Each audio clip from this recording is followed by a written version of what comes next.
রাসূল আকরাম সাল্লাল্লাহু আলাইহি ওয়াসাল্লাম মেয়েদের এই ছয়টি কাজ কখনো পছন্দ করতেন না।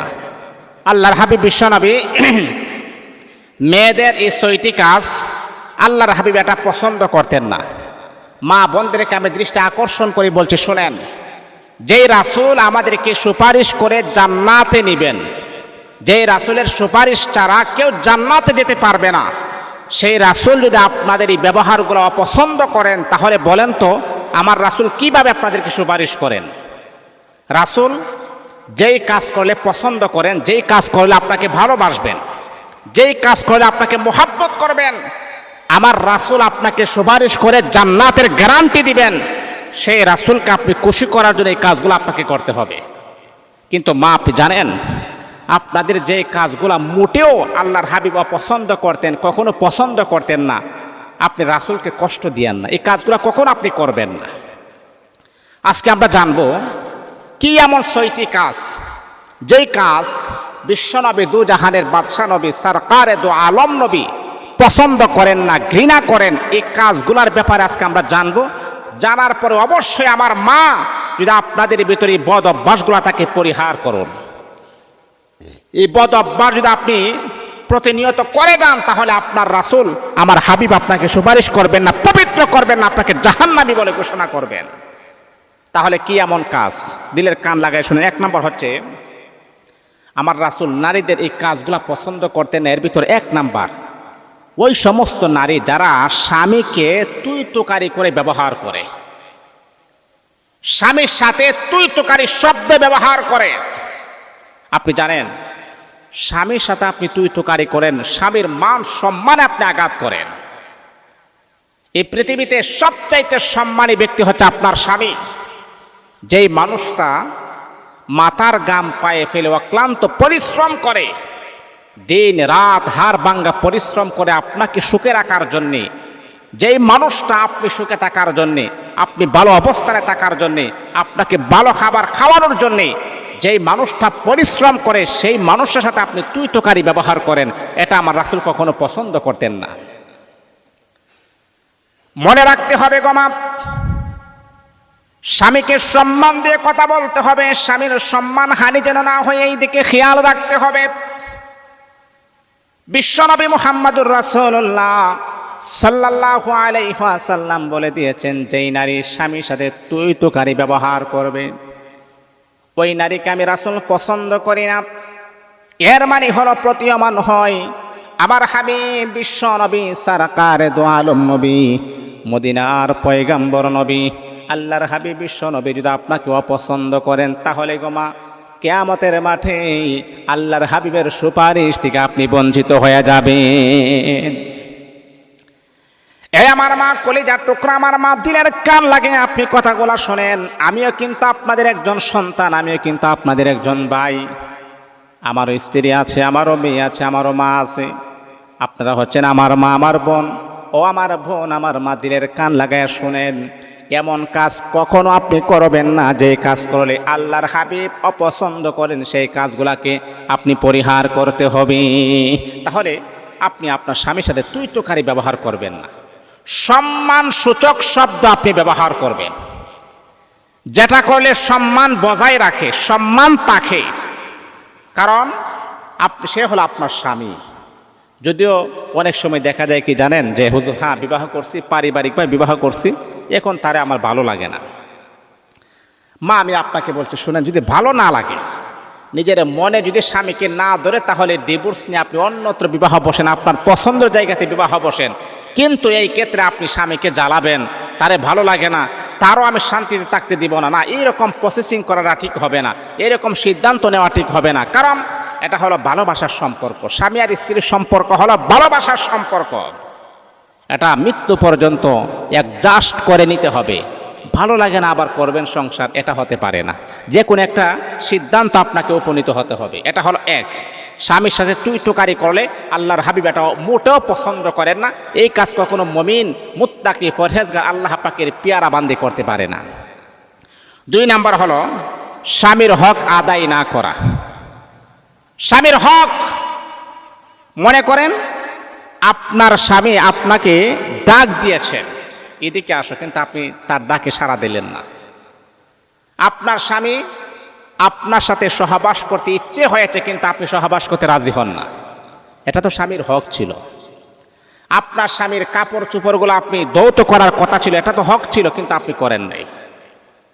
আপনার স্বামীর যে হকগুলা, সেই হক যদি আপনি আদায় না করেন, মা যেমন করে আল্লাহর হাবিব পছন্দ করেন, ঠিক তদ্রূপভাবে আপনার স্বামীও আপনার প্রতি এক প্রকারের অনীহা ফিল করে। হারে, যে স্ত্রীকে আমি এত ভালোবাসি, যে স্ত্রীকে আমি এত মহব্বত করি, যার জন্যে মাথার গাম পায়ে ফেলে পরিশ্রম করি, সে আমাকে মূল্যায়ন করে না, সে আমার হক আদায় করে না। দেখবেন আপনার স্বামী আপনাকে আগের মতো মহব্বত করবে না, ভালোবাসবে না, কারণ আপনি তার কথা শুনেন না। আপনি দেখবেন যে ছেলে আপনার কথাবার্তা শুনে, আপনি যদি একটা কাজের কথা বলেন, উরুদ্দা গিয়া দুরুদ্দা পড়ে যায়, কাজ করার জন্য পাগল হয়ে যায়। আমার উস্তাদজি বলেছেন এই কাজটা করার জন্য, দেখবেন তার প্রতি শিক্ষকের একটা আলাদা একটা টান থাকে, একটা মায়া থাকে, একটা মহাব্বত থাকে। আর যে ছাত্রকে বললে এইদিকে বলো ওইদিকে যায়, তার প্রতি এতটা মায়া থাকে না। স্ত্রী যদি স্বামীর কথা না শোনে, দেখবেন এই স্বামী তাকে এতটা পছন্দ করে না বা মূল্যায়ন করে না। যখন আপনি তার কথা শুনবেন, তাকে দাম দিবেন, প্রাধান্য দিবেন, তখন দেখবেন স্বামী আপনাকে মহাব্বত করবে। এই আমার মাথিরের কান লাগে কথাগুলো শোনেন। স্বামীর হক আপনাকে আদায় করতে হবে। যেমন নামাজ পড়া আল্লাহ পাক রব্বুল আলামিনের হক, রমাজানুল মুবারকে রোজা রাখা আল্লাহ পাক রব্বুল আলামিনের হক, আল্লাহ পাক রব্বুল আলামিনের হক আপনাকে আদায় করতে হবে। আমার আল্লাহ বলে, বান্দিরে তোমার স্বামীর হক আদায় করতে হবে। স্বামীর হক যদি আদায় করতে গিয়ে যদি আপনার সমস্যা দেখা দেয়, আর ওই স্বামী যদি আল্লাহ পাক রব্বুল আলামিনের কাছে আপনার বিরুদ্ধে বিচার দায়ের করে, ও মা, আপনি নামাজ পড়লেও কোনো ফায়দা হবে না, রোজা রাখলেও কোনো ফায়দা হবে না, কারণ আপনি আপনার স্বামীর হক আদায় করতে পারেন নাই। আল্লাহ পাক আপনাকে জাহান্নামী বলে ঘোষণা করবেন। আপনি তো স্বামীর হক আদায় করতে পারেন নাই, আপনার স্বামীর হক আপনি আদায় করতে পারেন নাই। এই জন্যে মা, স্বামীর হক আদায় করার ব্যাপারে অবশ্যই আমাদেরকে সচেতন থাকতে হবে, অবশ্যই আমাদেরকে কেয়ারফুল থাকতে হবে। এটা হলো 2 নাম্বার। যেই নারী স্বামীর হক আদায় করে না, ওই নারীকে আল্লাহর হাবিব অপছন্দ করেন, ওই নারীকে আল্লাহর হাবিব ঘৃণা করেন, ওই নারীকে আল্লাহর হাবিব সুপারিশ করে জান্নাতি বলে ঘোষণা করবেন না। তাহলে এটা হলো 2 নাম্বার। 3 নাম্বার হচ্ছে স্বামীর সাথে রাগ করে থাকা। হ্যাঁ, স্বামী আর স্ত্রীর মাঝে রাগ অভিমান হবে, এটাই স্বাভাবিক। রাগ অভিমান তো হবে, এটাই স্বাভাবিক, কিন্তু রাগ এতটাই জটিল করা যে না, স্বামী আপনার রাগ ভাঙানোর জন্য চেষ্টা করতেছে, কিন্তু তারপর আপনি স্বামীর সাথে কোনো তোয়াক্কা করেন না, খাবো না, এই যে দেখো আসলে আমার ভুল হয়েছে না, এই যে আপনি স্বামীর সাথে অতিরিক্ত রাগ করা, এটা কিন্তু জাহান্নামের লক্ষণ। অতিরিক্ত রাগ কিন্তু ভালো না। রাগের তো একটা সিস্টেম আছে, কিন্তু আপনি অতিরিক্ত রাগ, এটা কিন্তু ধ্বংসের কারণ, এটা কিন্তু সংসার পৃথক হওয়ার কারণ। অতিরিক্ত রাগ করবেন, বিপদে পড়বেন, অতিরিক্ত রাগ করবেন, মুসিবতে পড়বেন, অতিরিক্ত রাগ করবেন, মনে রাখতে হবে সংসারের ভিতরে একটা এলোমেলো সৃষ্টি হয়ে যাবে। বন্ধুরে আমার শোনব, স্বামী আর স্ত্রী একে অপরের সাথে মোহাব্বত ভালোবাসা থাকবে, আবার অভিমানও থাকবে, কিন্তু আমার মা শুনেন শুনেন, অতিরিক্ত রাগ করবেন না। অতিরিক্ত রাগ করলে কিন্তু নিজের পায়ে নিজে আপনি কুড়াল মারলেন।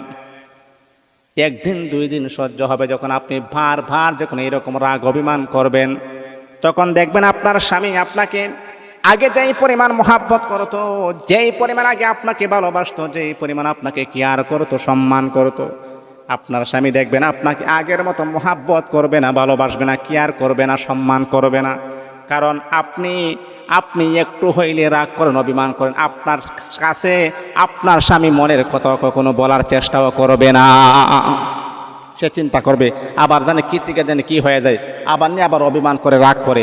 এই জন্য দেখবেন আপনার স্বামী আপনার কাছে মনের কথাও বলবে না। এই জন্য মা, স্বামীর সাথে অতিরিক্ত রাগ করবেন না। যদি করেন, রাসূল পছন্দ করবে, রাসূল সুপারিশ করবে না, রাসূল আপনাকে জাহান্নামী বলে ঘোষণা করবেন, পবিত্র করবেন না। এটা হলো 3 নাম্বার। 4 নাম্বার হচ্ছে স্বামীর কথা না শোনা। অনেক নারী আছে স্বামীর কথা শুনে না, স্বামীর কথা না শোনা। স্বামী বলে এইদিকে আসো, ওই যাও অন্যদিকে। চিন্তা করছেন আপনি স্বামীর কথা শুনবেন না কেন? কেন আপনি শুনবেন না? আপনি জানেন আল্লাহকে সেজদা করা এটা আল্লাহ পাকের বিধান। আল্লাহর পরে যদি কোনো সেজদা করার কোনো হুকুম থাকতো তাহলে নারীদেরকে বলতে তোমরা তোমার স্বামীদের কদমে সেজদা করো। কত বড় কথা বলেছেন। আপনি কি হাদিস পড়েন নাই? মনে করেন আপনি রুটি রান্না করতেছেন, চুলার মাঝে আপনি রুটি দিয়েছেন, আর রুটির এক পার্শ্ব হয়ে গেলে আর এক পার্শ্ব অতি দ্রুত হয়ে যায়, মনে করেন 10 সেকেন্ডের ভিতরে হয়ে যায়, এর আগেই হয়ে যায়। এর ভিতরে আপনার স্বামী আপনাকে ডাক দিয়েছেন, এই স্ত্রী দিকে আসো। এখন যদি আপনি অপেক্ষা করেন তাহলে স্বামীর ডাকে অমান্য হবে, আর যদি স্বামীর ডাকের সাথে সাথে আপনি চলে যান তাহলে রুটি পুরে ছাই হয়ে যাবে। কি করবেন? হাদিস প্রমাণ করে, আপনি হাদিস নিয়ে গবেষণা করেন, রিসার্চ করেন, হাদিস প্রমাণ করে রুটি পুরে জাহান্নামের চৌরাস্তা চলে যাক, স্বামীর ডাকে আমাকে সাড়া দিতে হবে। তাহলে আল্লাহর রাসূল কত প্রাধান্য দিয়েছেন স্বামীকে, আর আপনি সেই স্বামীর ডাকে সাড়া দেন না, আপনি জাহান্নামী হবেন, আপনি জান্নাতের ঘ্রাণ আপনি পাবেন না। এটা হলো 4 নাম্বার। 5 নাম্বার হচ্ছে স্বামীর সাথে উচ্চ সুরে কথা বলা। মনে রাখতে হবে গোমা, একজন নারীর চুলের গোড়া থেকে নিয়ে পায়ের পাতা পর্যন্ত আল্লাহ পাক রব্বুল আলামিন ফরজ করে দিয়েছেন। এই বিধানটা আল্লাহ পাক রব্বুল আলামিন ফরজ করে দিয়েছেন। মনে রাখতে হবে আপনার চুলের গোড়া থেকে নিয়ে পায়ের পাতা পর্যন্ত ডেকে রাখা আমার আল্লাহ ফরজ করে দিয়েছেন। মারে আপনি জানেননি, যেমন করে আমার আল্লাহ ফরজ করে দিয়েছেন আপনার কণ্ঠের পর্দার কথা আমার আল্লাহ ফরজ করে দিয়েছেন। ওয়াকরনা ফি বুয়ুতিকুন্না ওয়ালা তাবাররাজনা তাবাররুজাল জাহিলিয়াতিল উলা। আমার আল্লাহ আপনার কণ্ঠের পর্দার কথা ফরজ করে দিয়েছেন। আপনি এমন করে কথা বলবেন যে কথাটা যেন ঘরের ভিতরে সীমাবদ্ধতার ভিতরে থাকে। এমন আওয়াজ করে কথা বলবেন না যাতে করে আপনার আওয়াজটা পুরুষের আওয়াজের চাইতে বড় হয়ে যায়। যেই নারীর আওয়াজ পুরুষের চাইতে বড় হয়ে যায় ওই নারী জাহান্নামী হয়ে যাবে, ওই নারী কখনো সুখী হতে পারবে না। আল্লাহ পাক আপনার কণ্ঠের ভিতরে এতটা মধু আমার আল্লাহ দিয়েছেন। অনেক নারী আছে তাদের কণ্ঠ বড় সুন্দর, এই কণ্ঠের আকর্ষণে অনেক ছেলে কিন্তু পড়ে যায়। কয়েকদিন আগে একজন ছেলেকে আমি বললাম যে এই নারীর সাথে আপনি কথা বলেন রে বাবা। আচ্ছা বলেন তো, তাকে আপনি দেখছেন না? হুজুর আমি তো দেখি নাই। তাহলে এত তার জন্য এত টান কেন, এত মায়া মোহাব্বত ভালোবাসা কেন? তো হুজুর আপনি জানেননি, জীবনে তাকে দেখি নাই কিন্তু তার কণ্ঠটা এত সুন্দর, তার কণ্ঠটা এতটাই আকর্ষণ, তার সাথে কথা না বললে আমি থাকতে পারি না। তাহলে বোঝা গেল আপনাদের কণ্ঠের ভিতরে আমার আল্লাহ আকর্ষণ দিয়েছেন। এই জন্যে মা জোরে যদি কথা বলেন তাহলে পর পুরুষে শুনবে, আপনি জাহান্নামী হয়ে যাবেন। এই জন্যে স্বামী কথা বলবে, স্বামীর আওয়াজটা বড় হবে, স্ত্রীর আওয়াজটা ছোট হবে। কিন্তু আপনি স্বামীর আওয়াজের চাইতে যদি আপনার আওয়াজটা বড় হয়ে যায় তাহলে আপনি জাহান্নামী হবেন। আল্লাহ রাসূল এটা পছন্দ করেন না, অপছন্দ করেন। এটা হলো 5 নাম্বার। 6 নাম্বার হচ্ছে স্বামীকে না বলে বাহিরে যাওয়া। মা, এটা হলো ইম্পর্টেন্ট। অনেক স্ত্রী আছে, স্বামী প্রবাসী আছে, আহারে কি পরিশ্রমটা করে, দিনের বেলা রাতের বেলা পরিশ্রম করে একটু সুখে রাখার জন্য, একটু শান্তিতে রাখার জন্য, আমার স্ত্রীকে ভালো খাওয়ানোর জন্য, ভালো অবস্থানে নেওয়ার জন্য, একটা ভালো ঘর করার জন্য।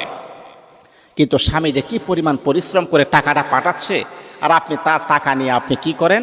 স্বামীর অনুমতি না নিয়ে মার্কেটে দৌড়াদৌড়ি করেন, মার্কেটে লাফালাফি করেন, আহারে বেপর্দা চলাফেরা করেন, টুডে লিপস্টিক লাগায়া দৌড়াদৌড়ি করেন, কত মানুষের সাথে আপনি মিশেন। মা, এই জন্যে কি আপনার স্বামী বিদেশ গেছে আপনি এইরকম রং তামাশা করার জন্যে? মনে রাখতে হবে, স্বামীর পারমিশন ছাড়া যদি কোনো নারী ঘর থেকে বের হয় সেই নারী জাহান্নামী হয়ে যাবে, স্বামী যদি তাকে ক্ষমা না করে। স্বামীর অনুমতি নিয়ে ঘর থেকে বের হতে হবে। যদি আপনি হাদিস নিয়ে যদি আপনি গবেষণা করেন, হাদিস নিয়ে যদি আপনি রিসার্চ করেন, তাহলে মনে রাখতে হবে স্বামীর অনুমতি আপনাকে নিতে হবে।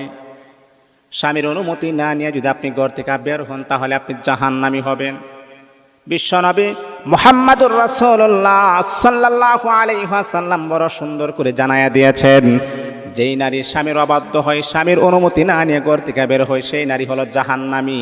ওই নারীর নামাজ রোজা কোরআন তেলাওয়াত কোনো কাজে আসবে না। স্বামীর অনুমতি নিয়ে আপনি ঘর থেকে বের হবেন, এটা মনে রাখতে হবে। এটা কঠিন একটা সিদ্ধান্ত। আজকে আমরা যেখানে সেখানে দৌড়াদৌড়ি করে লাফালাফি করি, স্বামীরে কোনো কেয়ার করি না। না মামা, এই কাজ আপনি কখনো করবেন না, তাহলে আপনি জাহান্নামী হয়ে যাবেন। এই জন্য আমার রাসূল মেয়েদের এই ছয়টি কাজ মোটেও পছন্দ করতেন না। 1 নম্বর, স্বামীকে তুই তুকারি বলা যাবে না। 2 নম্বর, স্বামীর হক আদায় করে না যেই নারী। 3 নম্বর, যেই নারী স্বামীর সাথে রাগ করে থাকে। 4 নম্বর, যেই নারী স্বামীর কথা না শুনে। 5 নম্বর, যেই নারী স্বামীর সাথে উচ্চ সুরে কথা বলে। 6 নম্বর, যেই নারী স্বামীর সাথে কথা না বলে ঘর থেকে বের হয়ে যায়।